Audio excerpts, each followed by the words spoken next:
لسه مكملين في lesson 1 adaptation. هنتكلم على plant adaptation.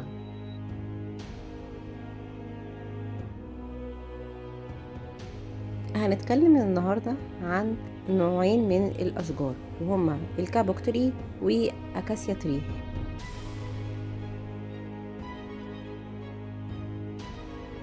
أول حاجة عندنا أكاسيا تري umbrella shaped tree. هابيتات بتاعتها هي سافانا فورست، غابات السافانا اللي هي موجودة في جنوب أفريقيا. سافانا فورست in South Africa. Very long root called taproot. Trunk is very long, so most animal except giraffe can't reach its leaf to feed on. جذع الشجرة دي طويل جدا، كمان جذورها طويلة جدا. كمان حاجة معلومة مهمة جدا ان في الجذع ده بيتم تخزين المية فيه. trunk store water in it.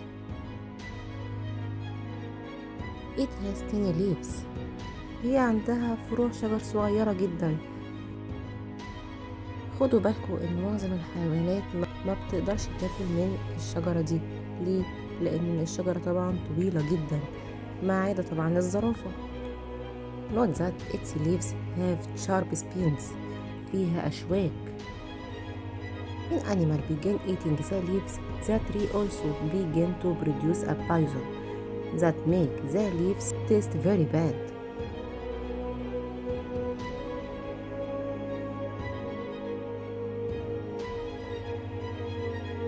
تاني نوع بقى نتعرف عليه هو الكابوك تري umbrella shaped tree، ودي موجودة فين؟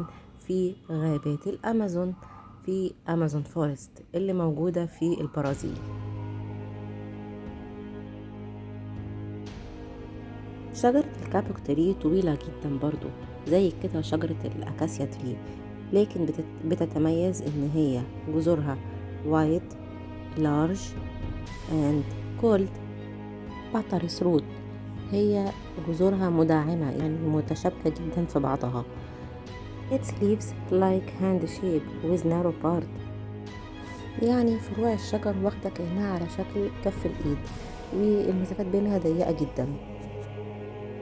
Kabok tree has a fluffy yellow seed to be easily carried by wind across the forest. Also, it has a delicious smelling flower to send a message through wind to attract birds to it. يعني الكابوك تري ديت هي عندها بذور صفراء، ريحة البذور دي بتبقى جميلة جدا، بتنقلها الرياح خلال الشجرة اللي بتجذب حواليها الخفافيش. وبكده عرفنا الفرق بينهم ما بين الأكاسيا وما بين الكابوك. أتمنى تكونوا استمتعتوا. شكرا ليكم.